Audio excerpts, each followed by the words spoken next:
राह संघर्ष की जो चलता है वही इतिहास बदलता है। जिसने रातों से है जंग जीती वही सूर्य बनकर चमकता है।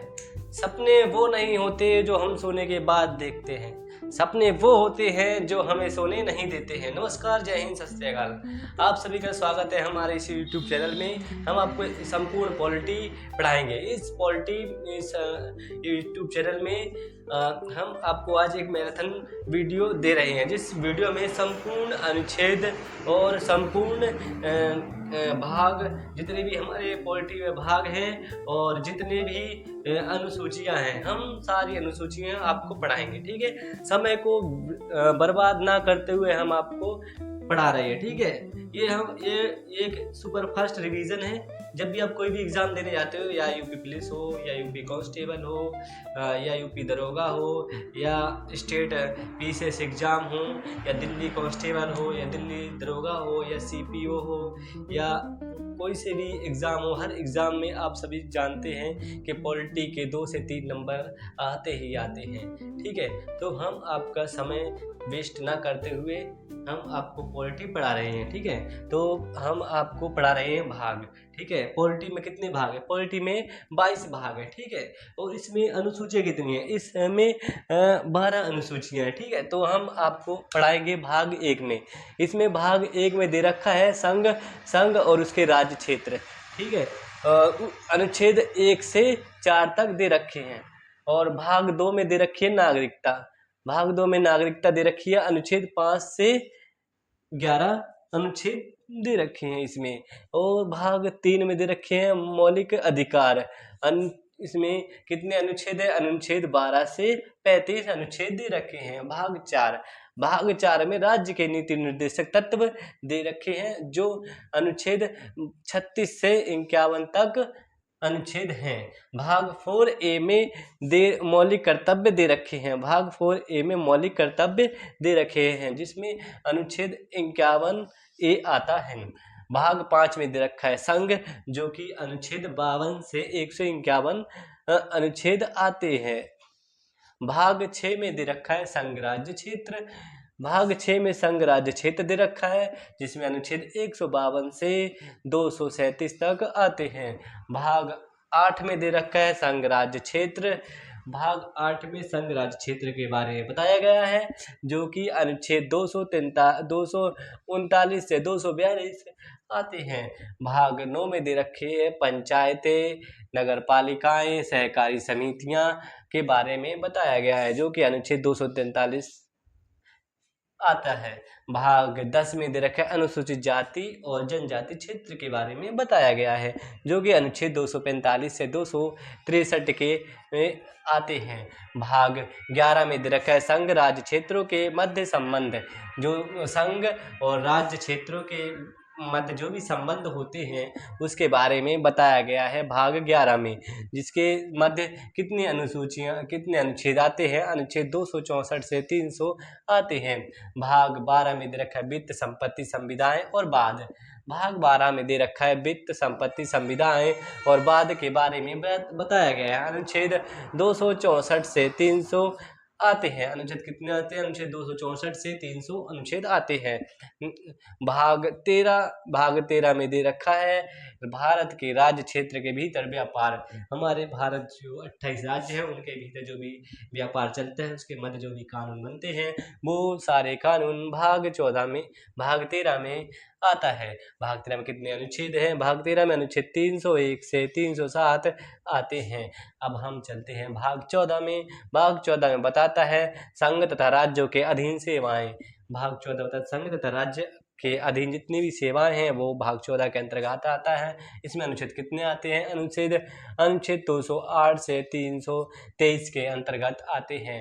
और सबसे इम्पोर्टेंट दे रखा है भाग 15, जो भी हमारे निर्वाचन आयोग जो भी दे रखा है, सारे निर्वाचनों के बारे में मतगणना जो भी आती हैं सारे के सारे अनुच्छेद 15 के अंतर्गत आते हैं। इसमें भाग 15 के अंतर्गत आते हैं। इसमें कितने अनुच्छेद हैं? अनुच्छेद 324 से लेके 329 आते हैं। भाग 16 दे रखा है। भाग 16 में कुछ वर्गों के संबंध में विशेष उपबंध भाग 16 बताता है हमारा कुछ वर्गों के संबंध में विशेष उपबंध बताता है। इसमें कितने अनुच्छेद आते हैं? इसमें अनुच्छेद आते हैं 330 से लेकर 342 आते हैं। अब हमारा भाग 17 हमारा क्या बताता है? भाग 17 हमको बताता है राजभाषा। भाग 17 में राजभाषा के बारे में बताया गया है। इसमें अनुच्छेद कितने आते हैं? इसमें अनुच्छेद आते हैं 343 से 351 आते हैं। और भाग 18 जो आपातकालीन उपबंध, जो हमारे देश में जब भी आपातकालीन यानी राष्ट्रपति शासन लग जाता है, उसके अंतर्गत जो भी हमें सेवाएं मिलती हैं, तो वो सब की सब हमारे किस में आती हैं? वो सब की सब भाग 18 के अंतर्गत आती हैं। इसमें कितने अनुच्छेद हैं? इसमें अनुच्छेद 352 से लेके 360 आते हैं। अब हमारा भाग 19 क्या बताता है? भाग 19 बताता है कि प्रकीर्णन के बारे में बताता है। भाग 19 इसमें कितने अनुच्छेद आते हैं? अनुच्छेद 351 से लेके 367 के बीच में आते हैं। अब भाग 20 हमारा क्या बताता है? भाग 20 बताता है संविधान संशोधन। हमारे संविधान में जो भी कोई संशोधन होता है तो वो किस के अंतर्गत आता है? वो भाग 20 के अंतर्गत आता है। इसमें कौन सा अनुच्छेद है? तो अनुच्छेद 358 आता है। ठीक है। और भाग 21 क्या बताता है हमारा? अस्थायी संक्रमणकालीन विशेष उपबंध। भाग 21 बताता है अस्थायी संक्रमणकालीन विशेष उपबंध के अंतर्गत बताता है। इसमें कितने अनुच्छेद आते हैं? अनुच्छेद 369 से 392 आते हैं। भाग 22 क्या बताता है हमारा?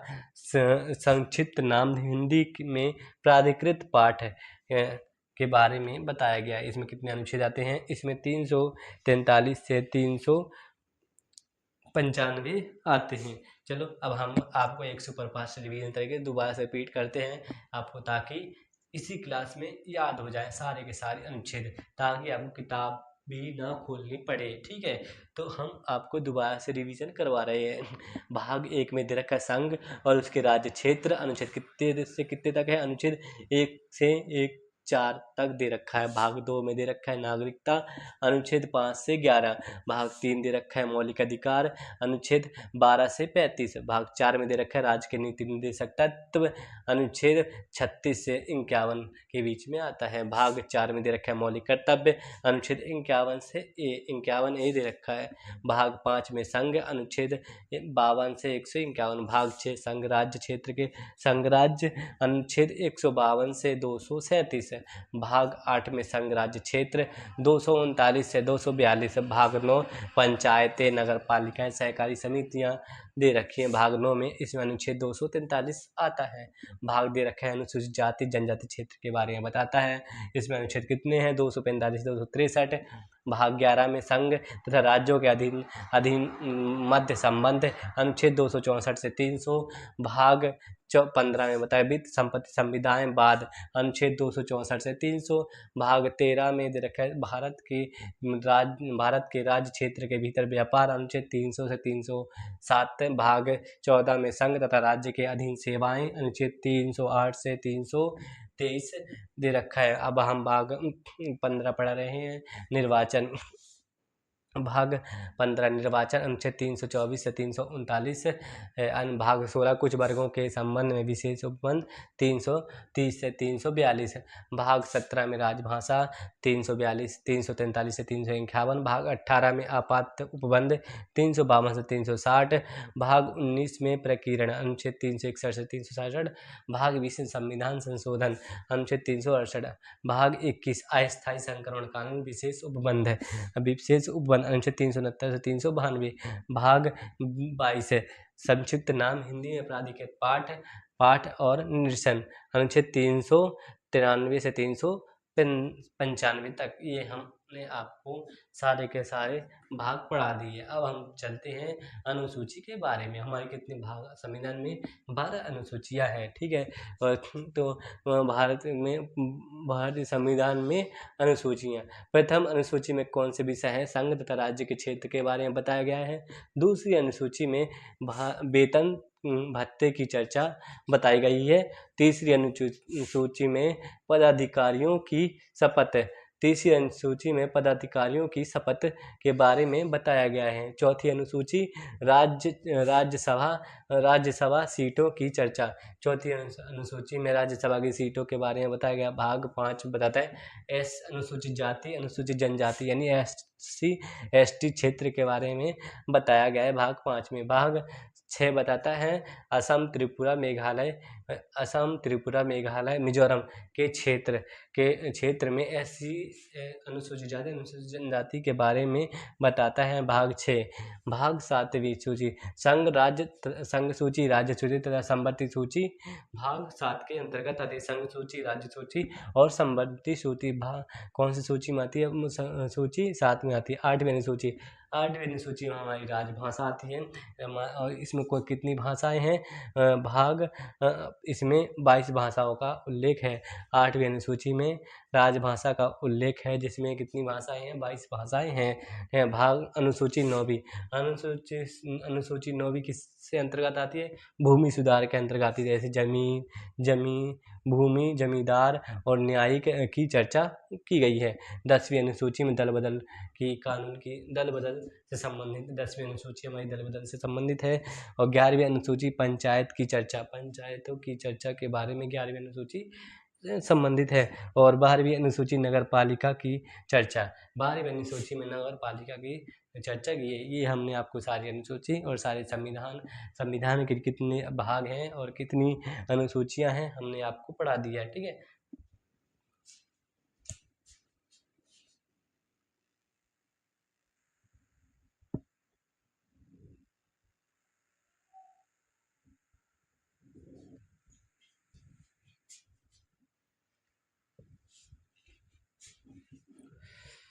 अभी हमने आपको सारे अनुच्छेद पढ़ाए हैं और अब हम सारे अनुच्छेद आपको विस्तार से पढ़ाएंगे और सारे के सारे भाग पढ़ाएंगे। ठीक है। तो भाग 1 तो हमने अभी पढ़ाया था आपको कि भाग 1 में दे रखा है संघ उसके राज्य क्षेत्र। इसमें अनुच्छेद कितने आते हैं? अनुच्छेद 1 से 4 तक आते हैं। ठीक है। अनुच्छेद 1 क्या कहता है? अनुच्छेद 1 कहता है संघ का नाम राज्य क्षेत्र। जो अनुच्छेद 1 कहता है कि भारत के जितने भी संघ हैं उनके राज्य क्षेत्र के नाम हम बदल सकते हैं, उनके नाम कर सकते हैं। ठीक है। और भाग 2 अनुच्छेद 2 कहता है कि नए राज्यों का प्रवेश या स्थान, जो कि हम अभी हाल ही में हमारा तेलंगाना राज्य बना था। ठीक है। तो और उत्तराखंड राज्य यूपी से अलग हुआ था। तो भाग 2 कहता है कि हमारे जो भी क्षेत्र हैं उसको हम नए राज्य बना सकते हैं और उनको 2 राज्यों को एक कर सकते हैं। ठीक है। तो हम राज्य क्षेत्र में सीमा में परिवर्तन कर सकते हैं, ये भाग 2 कहता है। ठीक है। और भाग 3 कहता है नए राज्यों का नाम वर्तमान राज्य क्षेत्र में परिवर्तन, भाग 2 कहता है। ठीक है। भाग अनुच्छेद 4 कहता है पहली तथा तीसरी अनुसूची के संशोधन के बारे में। अनुच्छेद 4 कहता है जो पहली अनुसूची अनुच्छेद और तीसरी अनुच्छेद में जो भी संशोधन किए हैं वो अनुच्छेद 4 कहता है। अब हम पढ़ा रहे हैं भाग 2। भाग 2 में कितने अनुच्छेद आते हैं? अनुच्छेद 5 से 11 अनुच्छेद आते हैं। भाग 2 क्या है हमारा? भाग 2 नागरिकता के बारे में कहता है। ठीक है।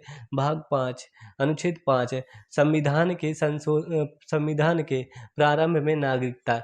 जो भी व्यक्ति भारत में रह रहा है उनको नागरिकता दी जाएगी, वो हमारा अनुच्छेद कौन से कहता है? अनुच्छेद 5 कहता है। ठीक है। और अनुच्छेद 6 कहता है पाकिस्तान से भारत को प्रव्रजन करने वालों को नागरिकता, यानी कि जो पाकिस्तान से भारत आए हैं उन व्यक्तियों को नागरिकता दी जाएगी, वो अनुच्छेद हमारा 6 कहता है। अनुच्छेद 7 क्या कहता है? पाकिस्तान को प्रव्रजन करने वाले व्यक्तियों को नागरिकता, जो भी नागरिक बंटवारे से पहले पाकिस्तान चले गए और पाकिस्तान से भारत आ गए उन लोगों को नागरिकता दी जाएगी, वो हमारे अनुच्छेद 7 कहता है।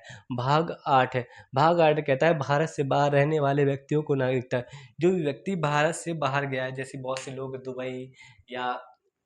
दुबई से जो भारत से बाहर जाते हैं विदेशों में काम करने के लिए, अमेरिका वगैरह में काम करने के लिए जाते हैं, उन लोगों की नागरिकता समाप्त नहीं की जाएगी। तो उन लोगों की नागरिकता के बारे में हमारा अनुच्छेद 7 कहता है, ठीक है। अनुच्छेद 9, विदेशी राज्यों की नागरिकता स्वेच्छा से अर्जित करने वाले व्यक्तियों को नागरिकता समाप्त कर देना।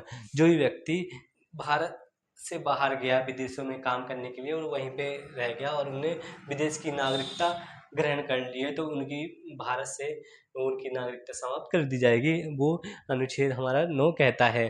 अनुच्छेद 10, नागरिकता के अधिकारों का बना रहना। यानी जो भी व्यक्ति भारत से बाहर काम करने के लिए गया है, उसकी नागरिकता समाप्त नहीं की जाएगी, उसकी नागरिकता बनी रहेगी। जैसे कि सानिया मिर्जा ने पाकिस्तान में शादी की, उनके बच्चे हैं तो वो इंडिया से, ठीक है। अब उनके बच्चों को इंडिया की नागरिकता दी जाएगी। क्यों? क्योंकि उनके यहाँ पे मम्मी पापा सब कोई हैं, ठीक है, तो इसलिए उनको नागरिकता दी जाएगी, ठीक है। और भाग 11, अनुच्छेद 11 कहता है संसद द्वारा नागरिकता के अधिकारों का विधि द्वारा विनिमय किया जाना।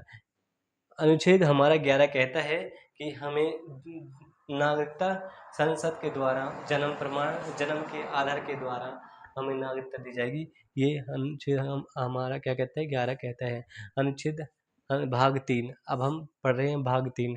भाग 3 में दे रखा है कि मौलिक अधिकार, हमारे अधिकारों के बारे में, हमें घूमने की आज़ादी, कहीं पे खेलने कूदने हर चीज़ की आज़ादी, हमें बहस करने की, धरना करने की आज़ादी, जो भी हमें आज़ादी मिलती है वो हमारे कौन से भाग में है? भाग 3 में मौलिक अधिकारों के बारे में बताता है भाग 3 हमारा।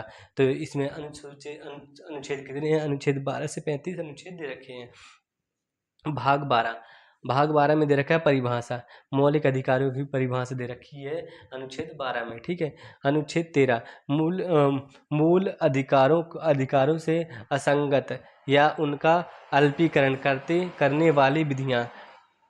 अनुच्छेद 13, ठीक है। अनुच्छेद 14, विधि के समक्ष समानता, अनुच्छेद 14 कहता है। अनुच्छेद 15, धर्म, मूलवंश, जाति, लिंग, जन्म स्थान के आधार पर भेदभाव पर निषेध।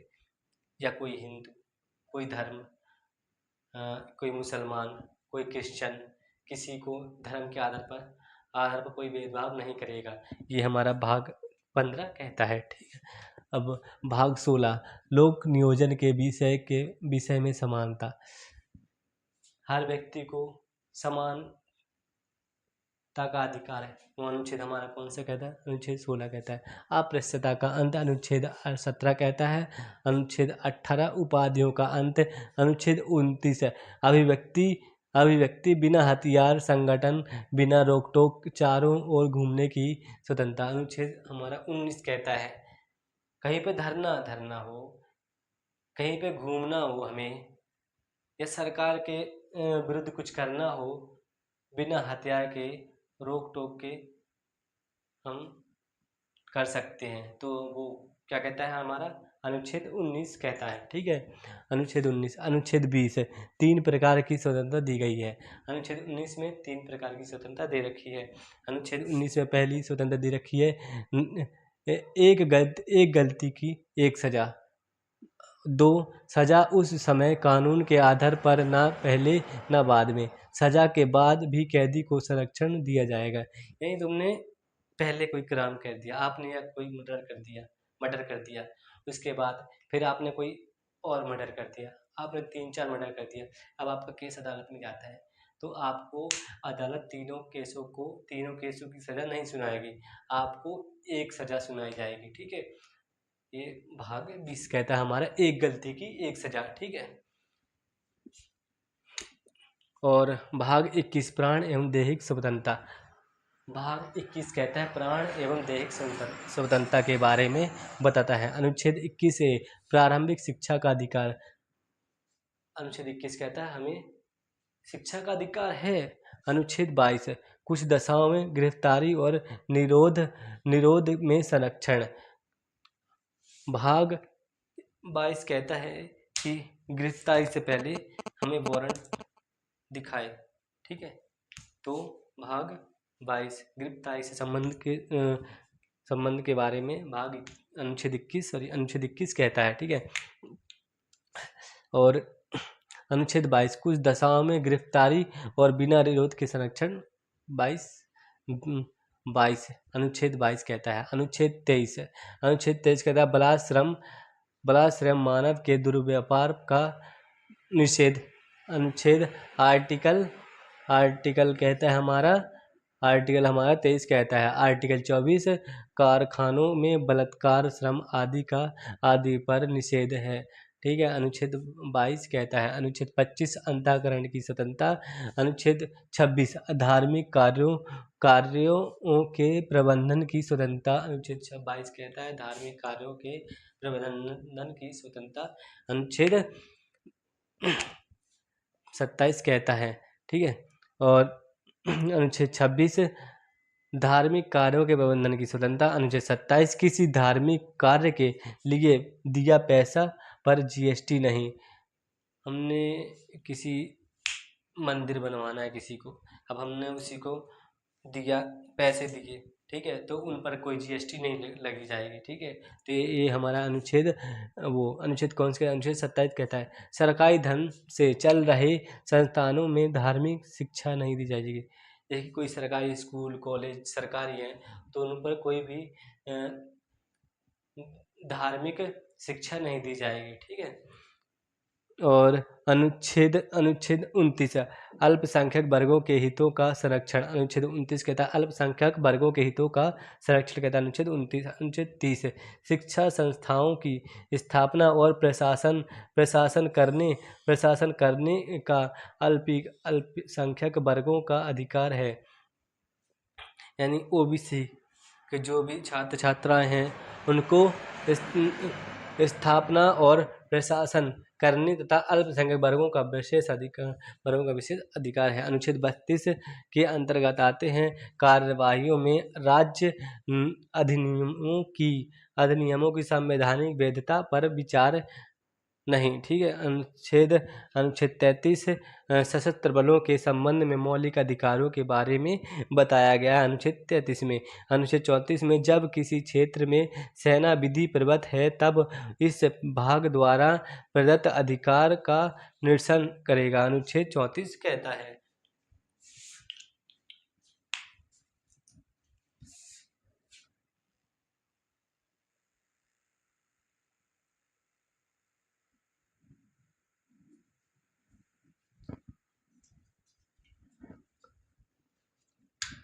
अनुच्छेद 35 क्या कहता है भाग के उपबंध को प्रभावित करने का विधान दे रखा है अनुच्छेद 35 में। अब हम पढ़ रहे हैं भाग 4 में दे रखा है राज्य के नीति निर्देशक तत्व।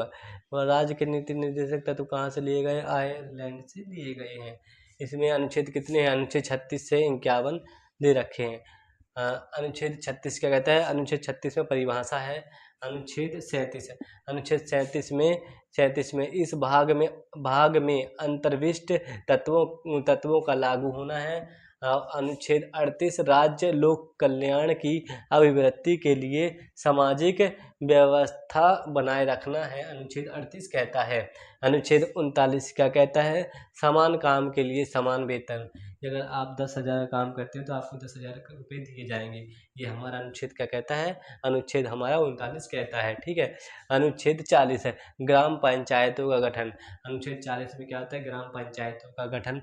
सरकार ग्राम पंचायतों का गठन करेगी। अनुच्छेद 40 कहता है। अनुच्छेद 41 कहता है कुछ दशाओं में सरकारी सहायता प्राप्त करना।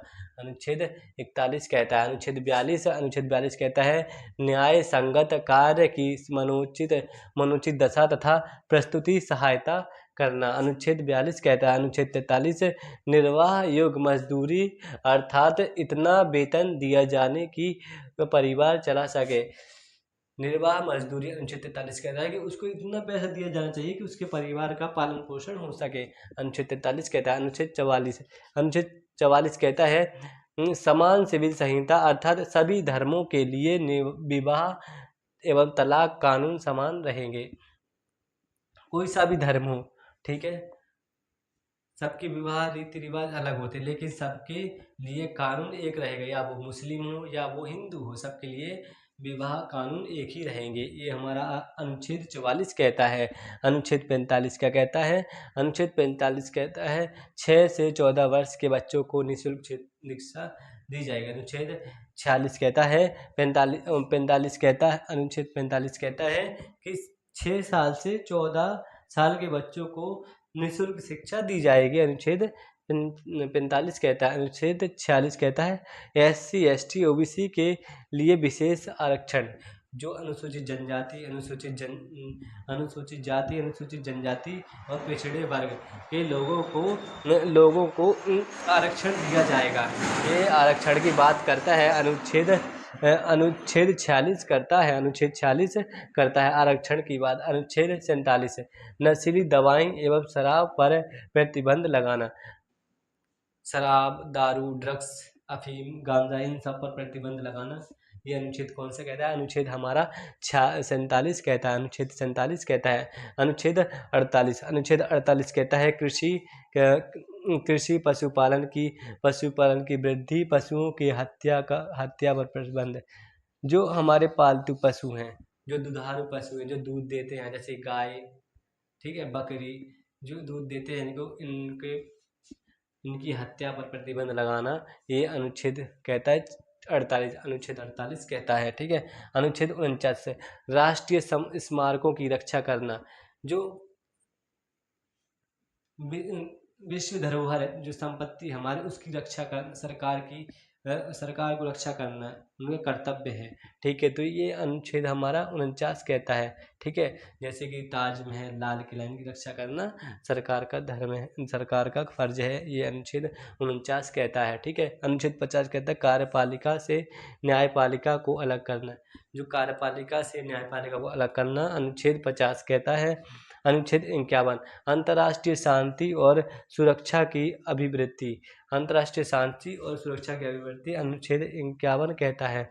अब हम पढ़ रहे हैं भाग 4A, भाग 4A 51 मूल कर्तव्य के बारे में बताया गया है भाग 4A में। अब हम पढ़ रहे हैं भाग 5 संघ। भाग 5 संघ अनुच्छेद 52 से 151 तक अनुच्छेद दे रखे हैं। अनुच्छेद 52 से 151 तक अनुच्छेद दे रखे हैं। अनुच्छेद 52 से 151 तक अनुच्छेद दे रखे हैं भाग 5 में। भाग अनुच्छेद 52 कहता है भारत का एक राष्ट्रपति होगा।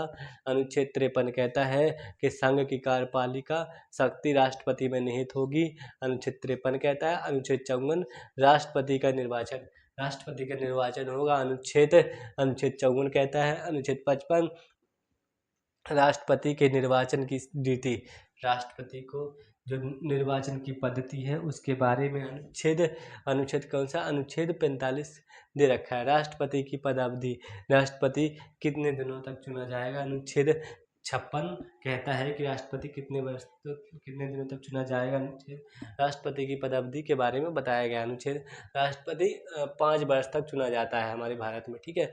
और 57 अनुच्छेद 57 पुनर्निर्वाचन के लिए पात्रता। कोई भी राष्ट्रपति एक बार राष्ट्रपति बन गया, वो दोबारा निर्वाचित हो सकता है, उसकी पात्रता के बारे में दे रखा है, ठीक है।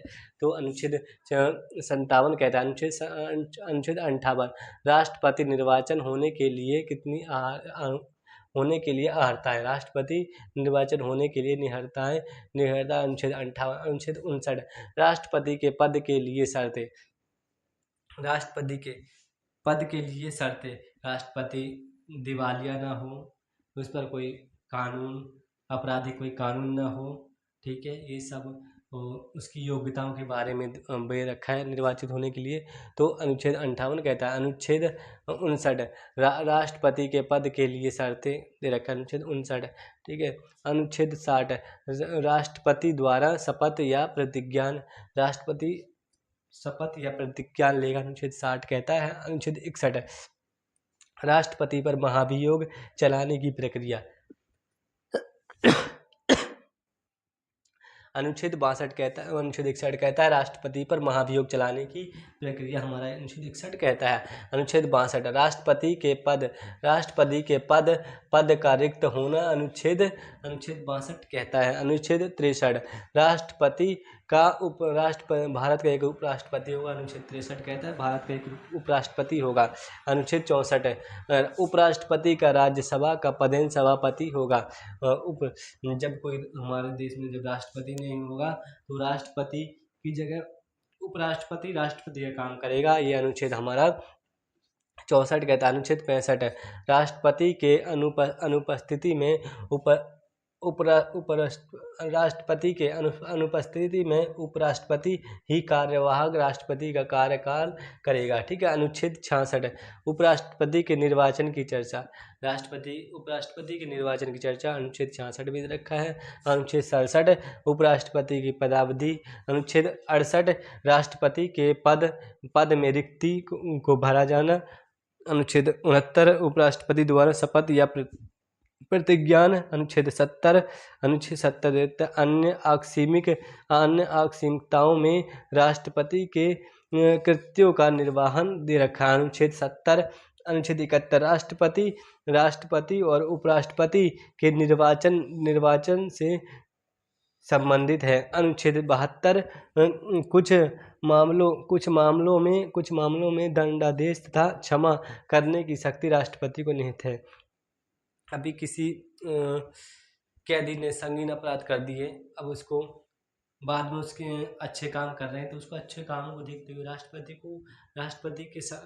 के पास ये शक्ति है कि उसके सारे अपराधों को क्षमा कर सकती है। तो ये अनुच्छेद किस में दे रखा है? अनुच्छेद 72 में दे रखा है। कुछ मामलों में दंडादेश या क्षमा करने की शक्ति राष्ट्रपति को निहित है। अनुच्छेद 73 संघ की कार्यपालिका की शक्ति का विस्तार अनुच्छेद 73 में दे रखा है। अनुच्छेद 74 राष्ट्रपति को सलाह देने के लिए मंत्रिपरिषद होगी। राष्ट्रपति को सलाह देने के लिए मंत्रिपरिषद होगी। ये अनुच्छेद हमारा 74 कहता है।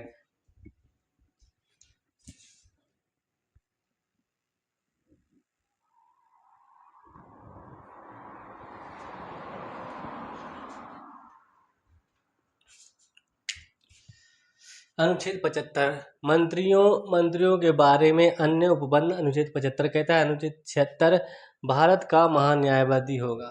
भारत का महान्यायवादी यानी कि अटॉर्नी जनरल यानी कि CJI यानी कि जो हमारे उच्चतम न्यायालय में सर्वोच्च जो न्यायाधीश होते हैं उन्हें हम अटॉर्नी जनरल कहते हैं।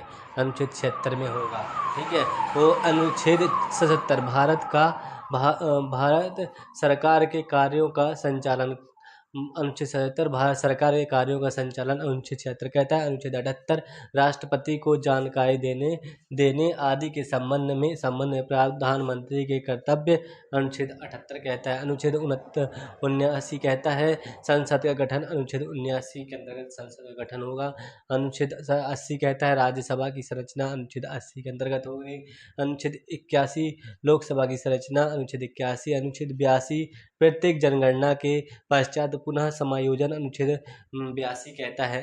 अनुच्छेद 83 संसद के सदनों की अवधि। संसद के सदनों की अवधि कितनी होगी? अनुच्छेद 84 कहता है।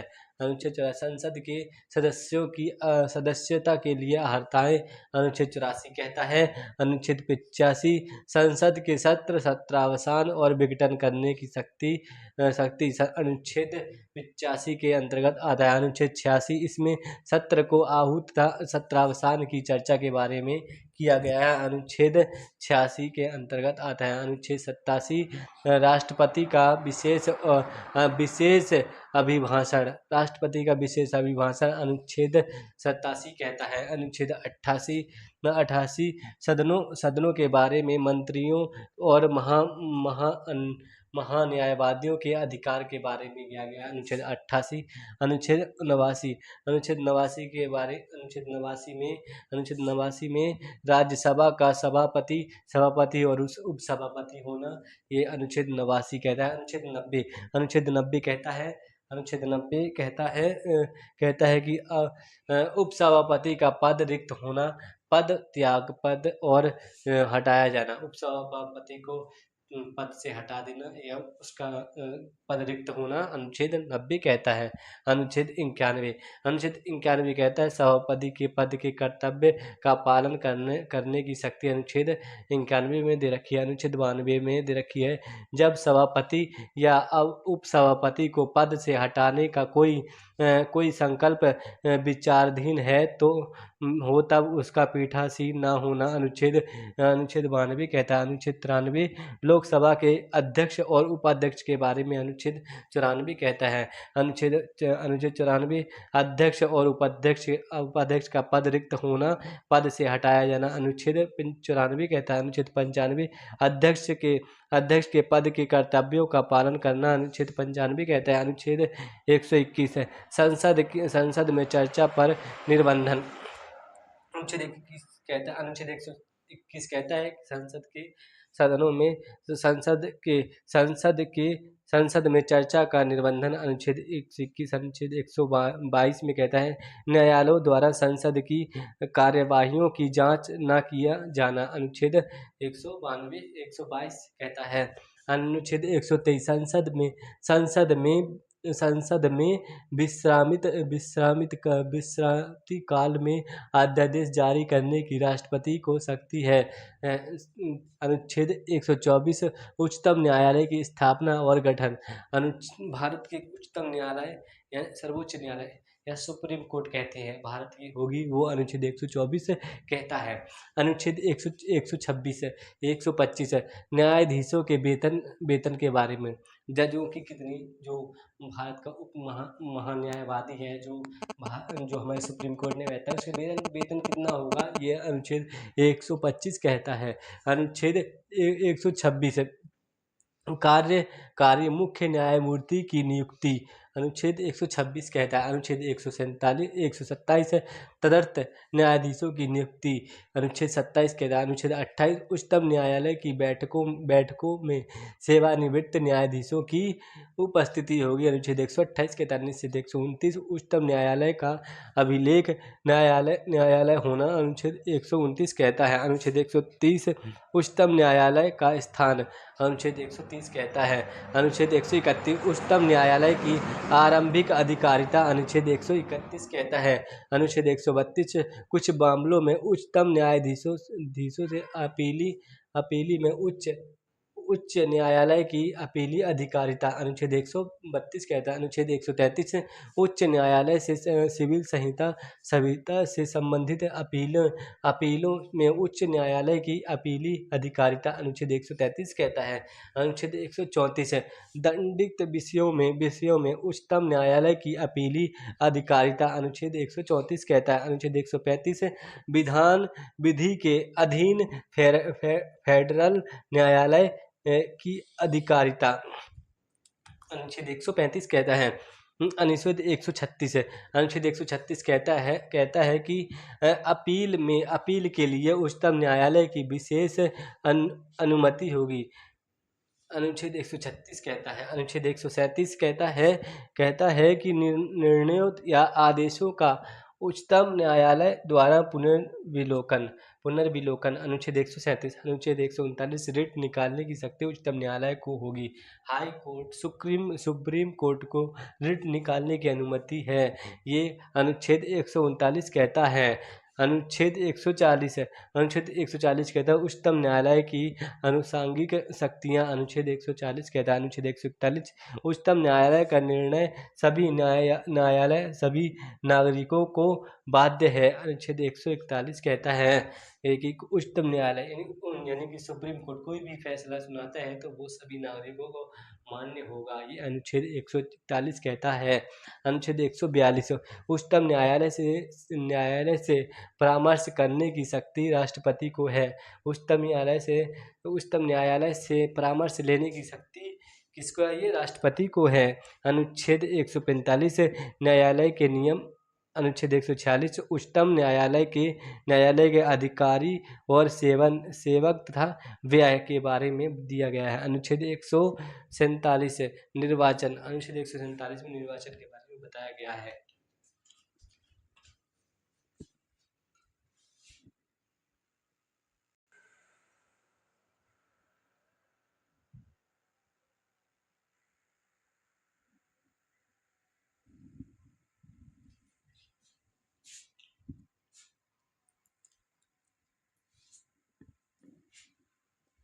अनुच्छेद 148 कहता है कि भारत का नियंत्रक एवं महालेखा परीक्षक होगा। अनुच्छेद 148 कहता है। अनुच्छेद 149 कहता है नियंत्रक एवं महालेखा परीक्षक के कर्तव्य और शक्तियाँ। अनुच्छेद 49 कहता है 149। अनुच्छेद 150 संघ के और उसके और राज्यों के उल्लेखों के प्रारूप है। अनुच्छेद 41 के 150 कहता है। अनुच्छेद 151 कहता है संपरीक्षा प्रतिवेदन। अनुच्छेद 151 कहता है। भाग 6 में दे रखा है राज्य। भाग 6 में राज्य दे रखा है। इसमें कितने अनुच्छेद हैं? अनुच्छेद 152 से 237 तक दे रखे हैं भाग 6 में। भाग 152 में दे रखा है राज्य की परिभाषाएं। भाग 152 में दे रखा है राज्यों के राज्यपाल होंगे। भाग 153 दे रखा है राज्य के राज्यपाल। भाग 154 में राज्यों की कार्यपालिका की शक्ति। अनुच्छेद 154 में दे रखा है। अनुच्छेद 155 में दे रखा है राज्यपाल की नियुक्ति। अनुच्छेद 155 में दे रखा है। अनुच्छेद 156 में राज्यपाल की पदावधि। अनुच्छेद 156 में अनुच्छेद 157 राज्यपाल नियुक्त होने के लिए अर्हताएं। अनुच्छेद 157 दे रखा है। अनुच्छेद 158 राज्यपाल के पद के लिए शर्तें। अनुच्छेद 158 दे रखा है। अनुच्छेद 159 राज्यपाल द्वारा शपथ या प्रतिज्ञान। अनुच्छेद 159। अनुच्छेद 160 कुछ आकस्मिकताओं में राज्यपाल के कृत्यों का निर्वहन। अनुच्छेद 160। अनुच्छेद 161 कुछ मामलों में क्षमा करने की शक्ति राज्यपाल को है। कुछ मामलों में क्षमा करने की शक्ति राज्यपाल को। अनुच्छेद 161 कहता है। अनुच्छेद 162 राज्यपाल की कार्यपालिका की शक्ति का विस्तार। अनुच्छेद 162 में। अनुच्छेद 163 राज्यपाल को सहायता और सलाह देने के लिए मंत्रिपरिषद होगी। अनुच्छेद 163 कहता है। अनुच्छेद 174 मंत्रियों के बारे में अन्य उपबंध। अनुच्छेद 164 कहता है। अनुच्छेद 165 राज्य का महाधिवक्ता होगा। अनुच्छेद 165 कहता है। अनुच्छेद 166 राज्य की सरकार के कार्य का संचालन करना। अनुच्छेद 166 कहता है। अनुच्छेद 167 कहता है राज्यपाल को जानकारी देने आदि के संबंध में मुख्यमंत्री के कार्य। अनुच्छेद 167। अनुच्छेद 168 राज्यों के विधानमंडलों का गठन। अनुच्छेद 168 कहता है। अनुच्छेद 169 कहता है कि राज्य में विधान परिषद होगी। ये अनुच्छेद कहता है 169। अनुच्छेद 170 विधानसभाओं की संरचना। अनुच्छेद 170 कहता है। अनुच्छेद 161 विधान परिषदों की संरचना। अनुच्छेद 171 कहता है। अनुच्छेद 172 राज्यों के विधानमंडलों की अवधि। अनुच्छेद 172 कहता है। अनुच्छेद 173 कहता है राज्य के विधानसभा मंडल की सदस्यता के लिए अर्हताएं। अनुच्छेद 173 कहता है।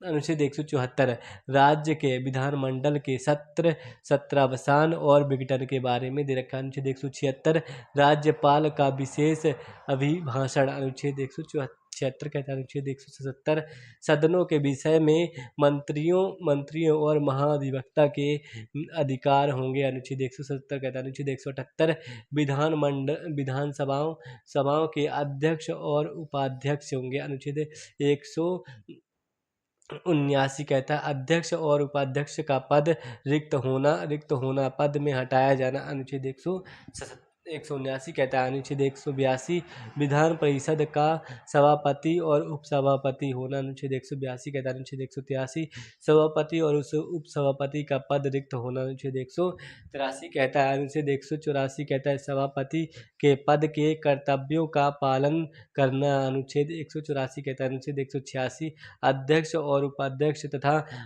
सभापति के वेतन भत्ते के बारे में बताया गया है। अनुच्छेद 186 में। अनुच्छेद 187 में राज्य के विधानमंडल का सचिवालय होना। अनुच्छेद 187 कहता है। अनुच्छेद 188 कहता है सदस्यों द्वारा शपथ या प्रतिज्ञान अनुच्छेद 188 कहता है।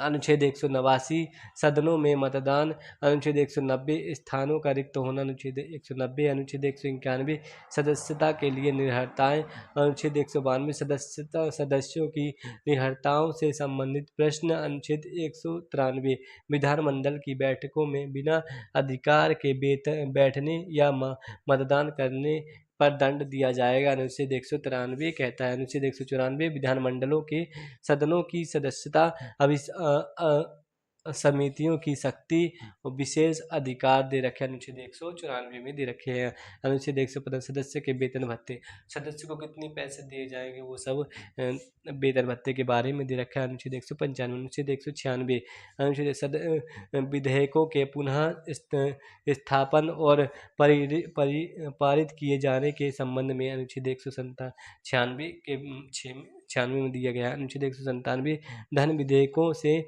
भिन्न विधेयकों के बारे में दिया गया, अनुच्छेद 197। अनुच्छेद 198 धन विधेयकों के संबंध में विशेष प्रक्रिया, अनुच्छेद 198।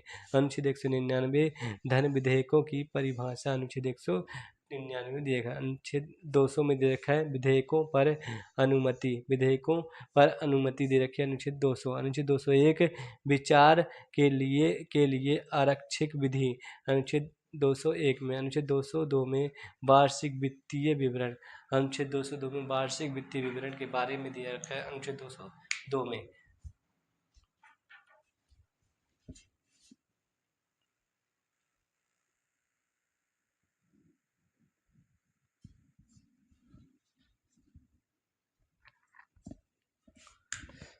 अनुच्छेद 203 में दे रखा है विधानमंडल में प्रकरणों के संबंध में प्रक्रिया, अनुच्छेद 203 में दे रखा है।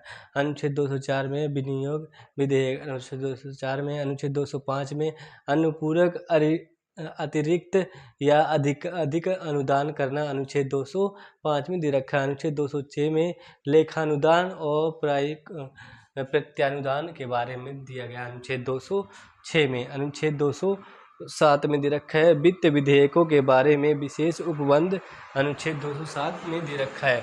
अनुच्छेद 208 में प्रक्रिया के नियम दे रखे हैं, अनुच्छेद 208 में। अनुच्छेद 210 में विधानमंडलों में प्रयोग की जाने वाली भाषा, विधानमंडलों में प्रयोग की जाने वाली भाषा के बारे में अनुच्छेद 210 में दे रखा है। अनुच्छेद 211 में विधानमंडलों में चर्चा पर निर्वर्धन दे रखा है, अनुच्छेद 211 में। अनुच्छेद 212 में न्यायालयों द्वारा विधानमंडलों की कार्यवाहियों की जांच न करना, अनुच्छेद 212 में। अनुच्छेद 213 में विधानमंडलों में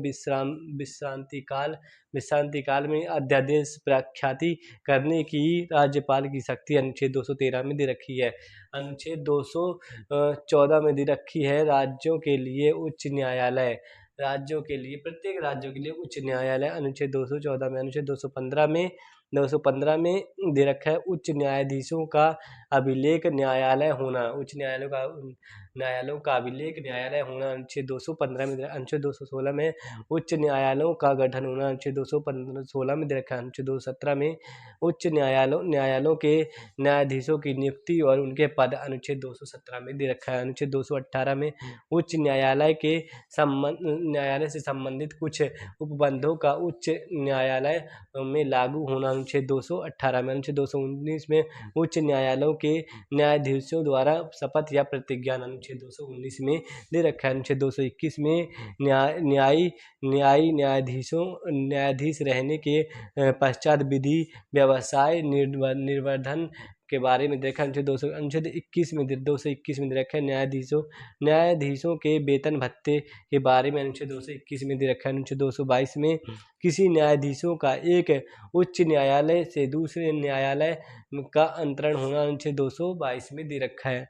अनुच्छेद 223 में दे रखा है कार्यकारी मुख्य न्यायमूर्ति की नियुक्ति, अनुच्छेद 223 में दे रखा है। अनुच्छेद 224 में दे रखा है अपर और कार्यकारी न्यायाधीशों की नियुक्ति, अनुच्छेद 224 में।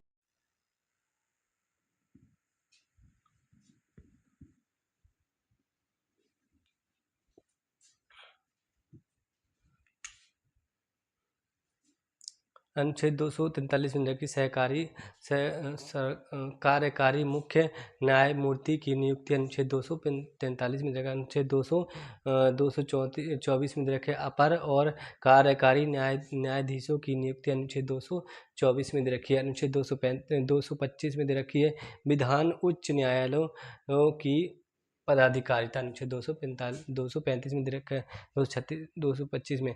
अनुच्छेद 226 में देखे रिट निकालने की शक्ति उच्च न्यायालयों की शक्ति है। अनुच्छेद 226 में देखा। अनुच्छेद 227 में सभी न्यायालयों के अधिकारी अधीक्षण की उच्च न्यायालय की शक्ति अनुच्छेद 237 में दे रखी है। अनुच्छेद 228 में देखिए कुछ मामलों का उच्च न्यायालय को अंतरक्षण। अनुच्छेद 229 में उच्च न्यायालयों के अधिकारी और सेवक तथा व्यय।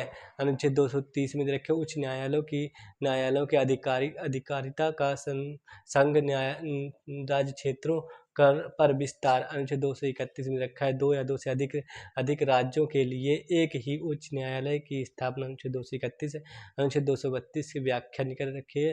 अनुच्छेद 233 में जिला न्यायाधीशों की नियुक्ति। अनुच्छेद 234 में न्यायिक सेवा में जिला न्यायाधीशों में भिन्न व्यक्तियों की भर्ती। अनुच्छेद 234 में देखें। अनुच्छेद 235 में अधीनस्थ न्यायालयों पर नियंत्रण। अनुच्छेद 236 में निर्वाचन। अनुच्छेद 237 में कुछ वर्ग या वर्गों के मजिस्ट्रेटों पर इस अध्याय का उपबंध का लागू होना। अब हम पढ़ रहे हैं भाग 8 में संघ राज्य क्षेत्र। अनुच्छेद 239 से 241 अनुच्छेद रखे हैं।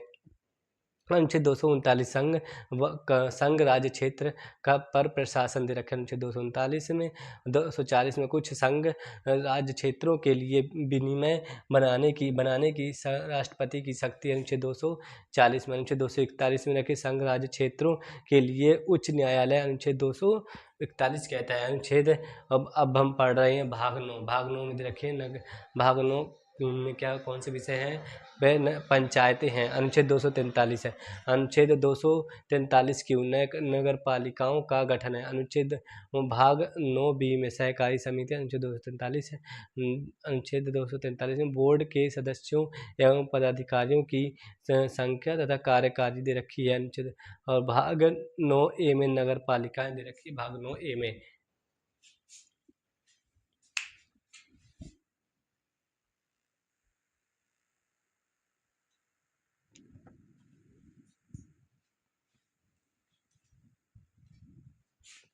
अब हम पढ़ रहे हैं भाग 10। भाग 10 में रखे हैं अनुसूचित जाति एवं अनुसूचित जनजाति क्षेत्र के बारे में दिया गया है। SC/ST के बारे में दिया गया है। इसमें अनुच्छेद कितने हैं? अनुच्छेद 244 के अंतर्गत आता है। अनुच्छेद 244 में अनुसूचित क्षेत्र अनुसूचित जनजाति क्षेत्र के बारे में प्रशासन के बारे में बताया गया। अनुच्छेद भाग 11 में संघ और राज्यों के बीच संबंध है। भाग 11 में संघ तथा राज्यों के बीच संबंध।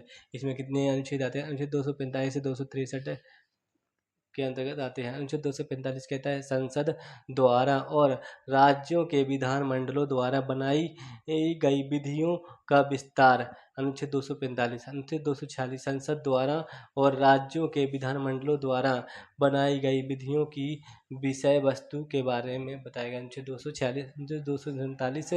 अनुच्छेद 247 कुछ अतिरिक्त न्यायालयों की स्थापना का उपबंध करने की संसद की शक्ति। अनुच्छेद 248 अपशिष्ट विधायी शक्ति। अनुच्छेद 248 दे रखा है। अनुच्छेद 249 में दे रखा है राज्य सूची के विषय के संबंध में राष्ट्रीय हित में विधि बनाने की संसद की शक्ति। अनुच्छेद 239 में दिया गया है। अनुच्छेद 250 में यदि आपात की उद्घोषणा परिवर्तन में हो तो राज्य सूची के लिए संबंध में विधि बनाने की संसद की शक्ति। अनुच्छेद 250 में दिया गया है। अनुच्छेद 252 में 2 या 2 से अधिक राज्यों के लिए उनकी सहमति से विधि बनाने की संसद की शक्ति अनुच्छेद 252 कहता है। अनुच्छेद 254 कहता है संसद द्वारा बनाई गई विधियों और राज्यों के मंडल द्वारा बनाई गई विधियों में सहमति। अनुच्छेद 254 कहता है। अनुच्छेद 257 कुछ दशाओं में राज्यों पर संघ का नियंत्रण होगा। कुछ दशाओं में राज्यों का संघ का नियंत्रण होगा। अनुच्छेद 259 कहता है पहली अनुसूची के भाग ख के राज्यों के सशस्त्र बल हैं। अनुच्छेद 260 सार्वजनिक कार्य अभिलेख और न्यायिक कार्यवाहियां अनुच्छेद 260 के अंतर्गत हैं। अनुच्छेद 261 अंतर्राज्यीय परिषद के संबंध में उपबंध अनुच्छेद 261 कहता है। अनुच्छेद भाग 12 में क्या दे रखा है? वित्त, संपत्ति, संविदाएं और बाद। इसमें अनुच्छेद 264 से 300 तक आते हैं। भाग 64 निर्वाचन। भाग 65 विधि के अपराधिकार के बिना करो या अधिरोपण न किया जाना। अनुच्छेद 266 भारत और राज्यों की संचित निधियों और लोकलेखों आकस्मिकताओं विधि के अंतर्गत। अनुच्छेद 267 आकस्मिकता निधि। अनुच्छेद 268 संघ तथा राज्य द्वारा लिए जाने वाले शुल्क के अंतर्गत आते हैं। अनुच्छेद 269 राज्यों को सौंपे जाने वाले कर। राज्यों को सौंपे जाने वाला अनुच्छेद 269 261 है। अनुच्छेद 271 कुछ शुल्कों और करों पर संघ के प्रयोजनों के विषय में अधिभार। अनुच्छेद 271 कहता है। अनुच्छेद 275 कुछ राज्यों को संघ से अनुदान। अनुच्छेद 280 वित्त आयोग के बारे में। अनुच्छेद 285 संघ की संपत्ति को राज्य कराधान से छूट। अनुच्छेद 287 विद्युत पर करों की छूट। अनुच्छेद 287। अनुच्छेद 289 राज्यों की संपत्ति और आय को संघ कराधान से छूट। अनुच्छेद 291 शासकों की निजी थैली की राशि। अनुच्छेद 292 भारत सरकार द्वारा उधार लेना। अनुच्छेद 292 अंतर्गत आता है। 298 व्यापार करने आदि की शक्ति। अनुच्छेद 298 के अंतर्गत आते हैं। अनुच्छेद 299 संविदाएं। अनुच्छेद 300 वाद और कार्यवाहियां। अनुच्छेद 300 आती हैं। अब हम पढ़ रहे हैं भाग 13। भाग 13 में आते हैं भारत राज्य क्षेत्र के भीतर व्यापार वाणिज्य। भाग 13 कहता है भारत के राज्य क्षेत्र के भीतर व्यापार वाणिज्य के बारे में कहता है। ये इसमें कितने अनुच्छेद आते हैं? अनुच्छेद 301 से 307 के अंतर्गत आते हैं। 300 कहते हैं व्यापार वाणिज्य और समागम की स्वतंत्रता। अनुच्छेद 301 के अंतर्गत है। अनुच्छेद 303 व्यापार वाणिज्य और संबंध में संघ और राज्यों की विधायी शक्तियों पर निर्बंधन। अनुच्छेद 305 विद्यमान विधियों द्वारा राज्यों के एकाधिकार का उपबंध करने वाली विधियों की प्रवृत्ति कहते हैं। अनुच्छेद 305 कहता है।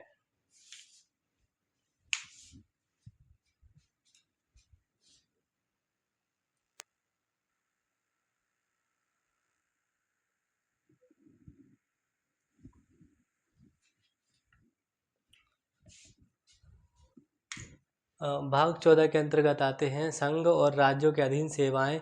इसमें कितने अनुच्छेद हैं? अनुच्छेद 208 से 308 से 323 है। भाग 14 में आते हैं संघ और राज्यों के अधीन सेवाएं। भाग 14 में इसमें कितने अनुच्छेद हैं? अनुच्छेद 308 से 323 आते हैं। ठीक है। 308 में निर्वाचन। 310 में संघ या राज्यों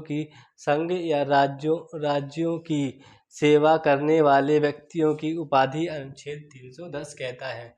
अनुच्छेद 312 क्या कहता है? अखिल भारतीय सेवाएं। अनुच्छेद 312। अनुच्छेद 313 में संक्रमणकालीन उपबंध। अनुच्छेद 313 कहता है। अनुच्छेद 315 कहता है संघ और राज्यों के लिए लोक सेवा आयोग। अनुच्छेद 315 कहता है। अनुच्छेद 316 कहता है सदस्यों की नियुक्ति और पदावधि कहता है अनुच्छेद 316। अनुच्छेद 317 लोक सेवा आयोग के किसी को हटाया जाना अनुच्छेद 317 कहता है। अनुच्छेद 320 कहता है लोक सेवा आयोग के कृत्यों के बारे में बताया अनुच्छेद 320। अनुच्छेद 322 लोक सेवा आयोग के व्यय के बारे में अनुच्छेद 322 कहता है। अनुच्छेद 323 प्रशासनिक अधिकरण 323 कहता है। अब हम भाग 15 पढ़ रहे हैं निर्वाचन। इसमें कितने अनुच्छेद हैं? अनुच्छेद 324 से 329 अनुच्छेद हैं। अनुच्छेद 324 क्या कहता है? निर्वाचन के अधीक्षण, निर्देशन और नियंत्रण का निर्वाचन आयोग में निहित होता है। ये कितने कहते हैं? 324 कहता है। अनुच्छेद 327 कहता है विधानमंडलों के लिए निर्वाचनों के संबंध में अनुच्छेद 327 कहता है। अनुच्छेद 329 निर्वाचन संबंधी मामलों में न्यायालयों के हस्तक्षेप अनुच्छेद 329 कहता है। अब हम भाग 16 पढ़ रहे हैं। भाग 16 कहता है कुछ वर्गों के संबंध में विशेष उपबंध। अनुच्छेद 330 से 342 आते हैं। इसमें अनुच्छेद 330 से 342 आते हैं। भाग 16 कुछ वर्गों के संबंध में विशेष उपबंध आते हैं। अनुच्छेद 330 लोकसभा में अनुसूचित जाति और अनुसूचित जनजाति के लिए स्थानों का आरक्षण। लोकसभा में अनुसूचित जाति अनुसूचित जनजाति के क्षेत्र में लोकसभा में आरक्षण दे रखा है। अनुच्छेद 30 है। अनुच्छेद 65 लोक सेवाओं और पदों के लिए अनुसूचित जाति जनजाति और अनुसूचित जनजाति के दावे हैं। अनुच्छेद 338 राष्ट्रपति अनुसूचित जनजाति आयोग राष्ट्रीय अनुसूचित जनजाति आयोग अनुच्छेद 338 में। अनुच्छेद 341 में अनुसूचित जाति अनुसूचित जनजाति के बारे में दिया गया है। अनुच्छेद 342 में सामाजिक और शैक्षणिक पिछड़े वर्ग के बारे में बताया गया। अनुच्छेद 342 में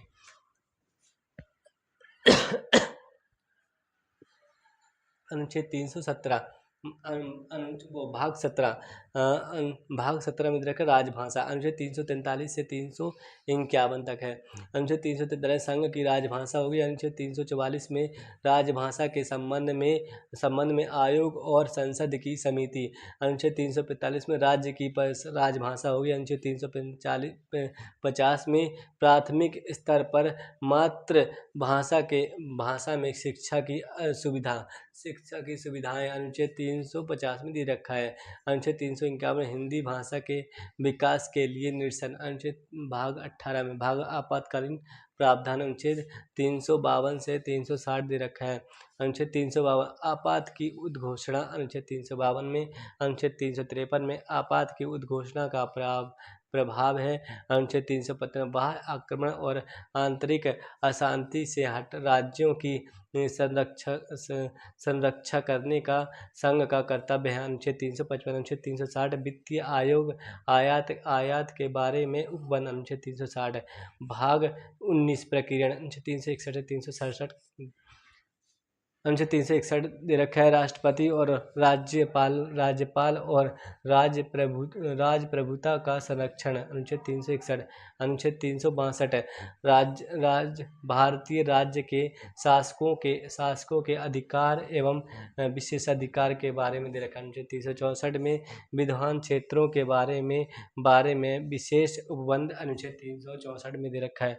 भाग 20 में संविधान का संशोधन भाग 20 में दे रखा है संविधान संशोधन। इसमें कितने अनुच्छेद? अनुच्छेद 368 के अंतर्गत आते हैं। अनुच्छेद 368 कहता है संविधान का संशोधन करने की शक्ति संसद को है। अनुच्छेद भाग 21 अस्थायी संक्रमणकालीन विशेष उपबंध। इसके अनुच्छेद 369 से 392 तक आते हैं। अनुच्छेद 369 कहता है राज्य सूची के कुछ विषयों के संबंध में विधि बनाने की संसद की इस प्रकार अस्थायी शक्ति मानों की समवर्ती सूची के विषय हों। अनुच्छेद 369 कहता है, अनुच्छेद 372 कहता है विधियों का अनुकूलन करने की राष्ट्रपति की शक्ति, अनुच्छेद 372 कहता है। अनुच्छेद 376 कहता है उच्च न्यायालयों के न्यायाधीशों के बारे में उपबंध है। अनुच्छेद 392 कहता है कठिनाइयों को दूर करने की और राष्ट्रपति की शक्ति, कठिनाइयों को दूर करने की राष्ट्रपति की शक्ति अनुच्छेद 392 कहता है।